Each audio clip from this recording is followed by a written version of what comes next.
Regardez-la marcher sans vergogne. Ma sœur, elle n'a aucune honte du tout. Elle vient à l'église aujourd'hui. Voyez, si elle vous salue, ne lui répondez pas. Faites comme si vous ne la voyez pas. Je fais ça depuis un moment. Montrons-lui qu'elle n'est rien. Bonjour les sœurs. Non-sens. Je vais y aller, au revoir. Vous voyez ce que nous lui faisons. C'est ce que nous continuerons de faire à partir de maintenant. Elle pense que c'est seulement elle qui sait se sentir trop grande. Sœur Rose, je ne vous ai pas vue à l'église aujourd'hui. Qu'est-il arrivé? J'espère qu'il n'y a pas de problème. Toi qui me demandes, ne fais-tu pas la même chose? Venez-vous habituellement à l'église? N'est-ce pas à n'importe quel moment où vous aimez venir que vous venez à l'église? Désolée de te déranger. Non-sens. Vous pensiez qu'il n'y avait que vous qui aviez quelque chose à faire à la maison. J'ai aussi beaucoup de choses à faire. Si j'aime, je vais à l'église. Si je n'aime pas, je reste chez moi. Vous ne me nourrissez pas. Ce n'est pas tes affaires, ce que je fais de ma vie. Cher, qu'est-ce que c'est? C'est pourquoi je vous ai dit que je n'aime pas aller dans cette église. C'est à cause des caractères des membres, mais vous dites que c'est là que vous aimez. Ils n'ont pas l'amour de Dieu. Le fondateur est un merveilleux homme de Dieu avec qui je suis d'accord, et que j'ai goûté et recommandé. Mais les membres, ils sont un obstacle pour ceux qui essaient de donner leur vie à Dieu. Jésus a dit dans Matthieu 23 verset 15. Malheur à vous, docteurs de la loi et pharisiens, hypocrites. Vous voyagez sur terre et sur mer pour gagner un seul converti, et quand vous avez réussi, vous en faites 2 fois plus un enfant de l'enfer que vous. Pour moi, ils sont comme ces pharisiens dont Jésus parle. Qu'est-ce qui se passe? Ils nous voient essayer de nous montrer. Et c'est pourquoi je vous ai dit d'arrêter de faire quoi que ce soit dans cette église. Ils sont jaloux et nous combattent. Je pense que je devrais arrêter d'aller dans cette église car ils voient ce que nous faisons pour notre Dieu comme une manifestation de nous-mêmes. Quel est le gain d'y aller encore?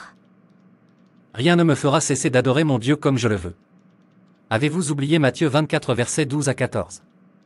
Et parce que l'iniquité abondera, l'amour de beaucoup se refroidira. Mais celui qui persévérera jusqu'à la fin, celui-là sera sauvé.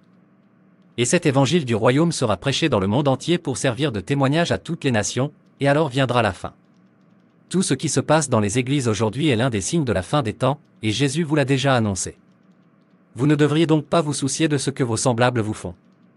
Vous n'y allez pas pour adorer les humains, vous y allez pour adorer Dieu. Rappelez-vous, Jésus promet que ceux qui persévéreront jusqu'à la fin seront sauvés. Il savait que cela arriverait. En fait, je n'aime pas voir ça. L'iniquité abondera et l'amour de beaucoup se refroidira. Ça a commencé.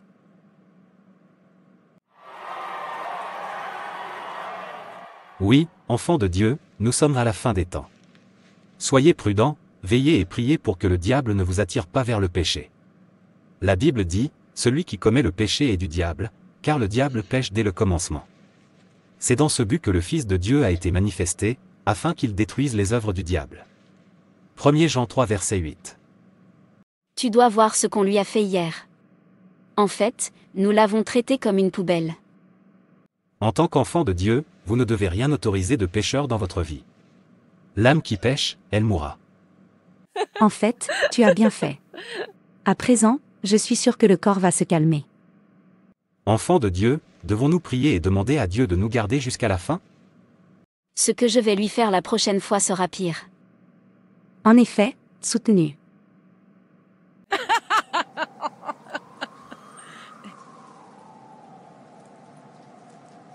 Bien planté.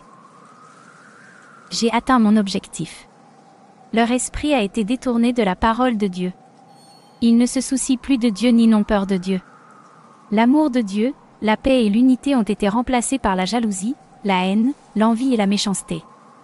Il n'y a aucune différence entre eux et le monde. Même s'ils continuent à prétendre être chrétiens, la vérité est qu'ils sont devenus comme le pharisien. C'est ma mission. Maître, mission accomplie. Ils l'ont déjà en eux. Tout ce que je fais, c'est l'évoquer. Je peux voir ça. Qu'en est-il de l'agent A? Merci beaucoup d'avoir attendu. Je veux que nous apportions de l'argent afin que nous puissions organiser notre église et obtenir tout ce qui nous manque dans l'église. S'il vous plaît, tout ce que vous savez que vous pouvez faire, faites-le pour la gloire de Dieu. S'il vous plaît, vous devriez dire quelque chose. Nous le faisons pour Dieu.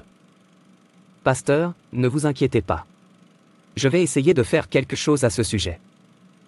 Au frère Philippe, que Dieu vous bénisse. Merci beaucoup.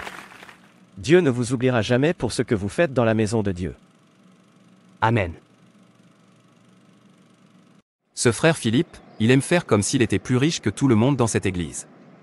Il agit comme s'il était le propriétaire de cette église. Il est trop plein de lui-même. Qu'y a-t-il, frère Peter? Vous ne remarquez pas la façon dont le pasteur loue frère Philippe comme s'il était le seul à contribuer au travail de l'église? Nous aussi nous essayons. N'essayons-nous pas? Ne vous occupez pas du pasteur. C'est parce que frère Philippe est riche, c'est pour ça qu'il aime le louer, tu sais les pasteurs aiment plus les riches. Même ce frère Philippe, c'est trop pour lui, il aime se montrer, faire comme si rien ne lui ressemblait. Vous savez pourquoi il fait toutes ces choses qu'il fait? Il le fait pour la reconnaissance. Il veut que le pasteur lui donne la position la plus élevée dans l'église. C'est pourquoi il se montre et agit comme une bonne personne, surtout chaque fois qu'il voit le pasteur autour de lui.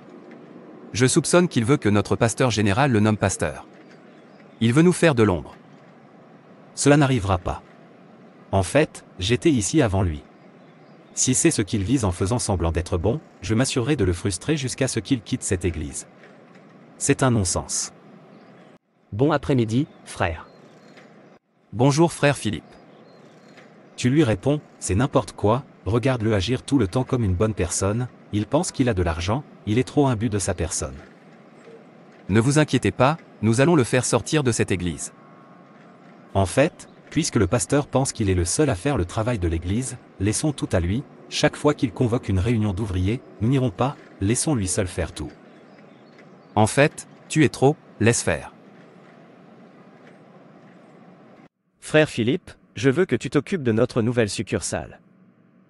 Pas de problème, pasteur. Je l'ai dit. Je te l'ai dit, tu étais ici avant lui. Maintenant, le pasteur veut faire de lui un pasteur au lieu de vous.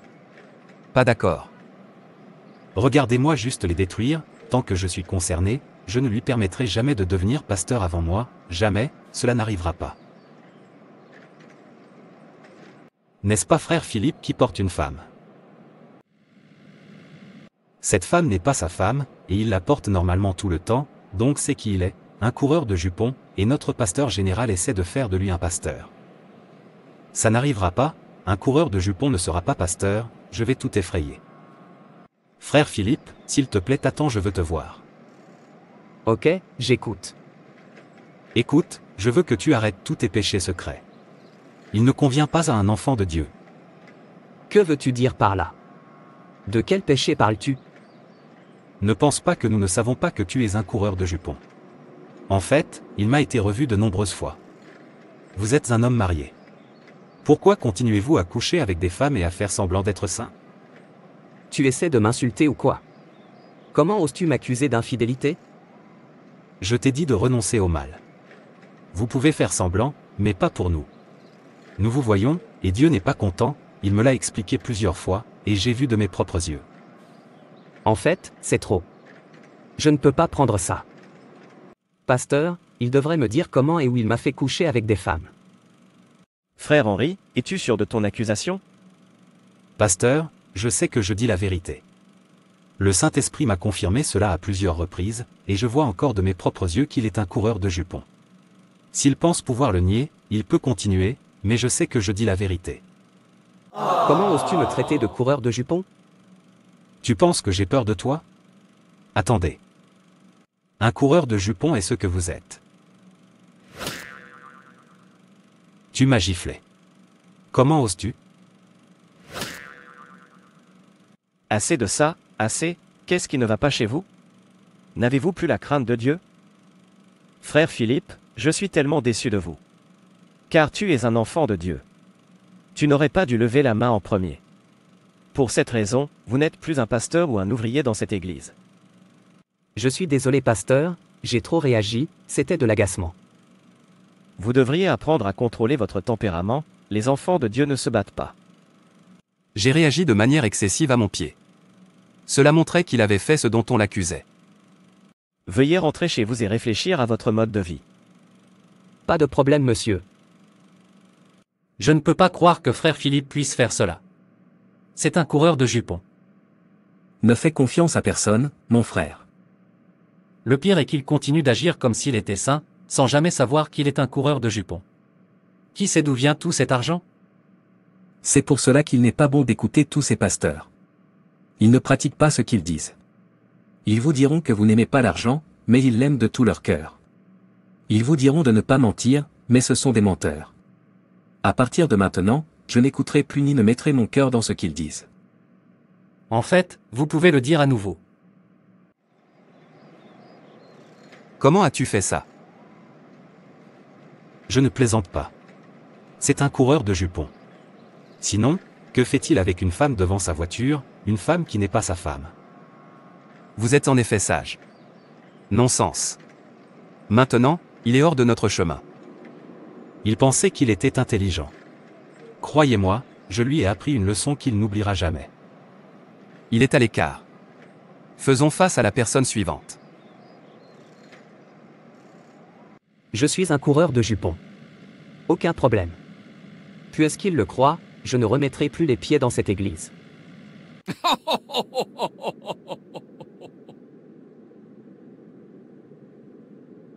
Malheur à vous, scribes et pharisiens, hypocrites. Tu fermes le royaume des cieux à la face des hommes. Vous n'entrez pas vous-même, et vous ne laisserez pas entrer ceux qui veulent entrer. Malheur à vous, docteurs de la loi et pharisiens hypocrites. Vous construisez des tombeaux pour les prophètes et décorez les tombes des justes. Et vous dites, si nous avions vécu du temps de nos ancêtres, nous n'aurions pas pris part avec eux à l'effusion du sang des prophètes. Ainsi, vous témoignez contre vous-même que vous êtes les descendants de ceux qui ont assassiné les prophètes. Allez-y, alors, et achevez ce que vos ancêtres ont commencé. Matthieu 23. La fin de cette vidéo sera la fin du monde car, au moment où nous parlons, la maison de Dieu s'est transformée en un lieu de compétition, de jalousie, d'envie, de rivalité, de méchanceté, de haine et de non-crainte de Dieu. J'aimerais demander à tous ceux qui regardent cette vidéo pourquoi vous allez à l'église. Pourquoi vas-tu à l'église? Allez-vous à l'église parce que vous voyez les autres y aller? Ou allez-vous à l'église parce que vous voulez adorer Dieu en esprit et en vérité, afin qu'à la fin de votre voyage sur terre, vous gagnez votre couronne de gloire? Si tel est le cas, écoutez. Modifiez vos habitudes. La fin est proche. Une personne qui court pour obtenir une couronne ne regarde pas en arrière. Une personne qui a une cible ne regarde pas en arrière. Une personne dont le paradis est sa cible n'aura pas le temps de faire des bêtises. Jésus revient bientôt. Rappelez-vous, le jugement de Dieu commencera par la maison de Dieu. Quelle sera votre réponse? L'âme qui pêche, elle mourra. Le Fils ne portera pas l'iniquité du Père, et le Père ne portera pas l'iniquité du Fils. La justice du juste sera sur lui, et la méchanceté du méchant sera sur lui. Mais si le méchant se détourne de tous ses péchés qu'il a commis, et garde tous mes statuts, et fait ce qui est droit et droit, il vivra, il ne mourra pas. Toutes ces transgressions qu'il a commises, elles ne lui seront pas mentionnées, dans la justice qu'il a faite, il vivra. Ai-je quelque plaisir que les méchants meurent, dit le Seigneur Dieu, et non qu'ils reviennent de sa voie et vivent?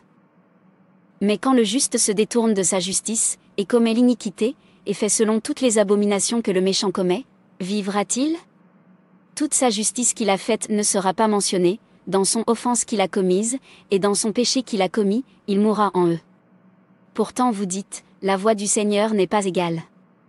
Écoutez maintenant, ô maison d'Israël. Ma voix n'est-elle pas égale?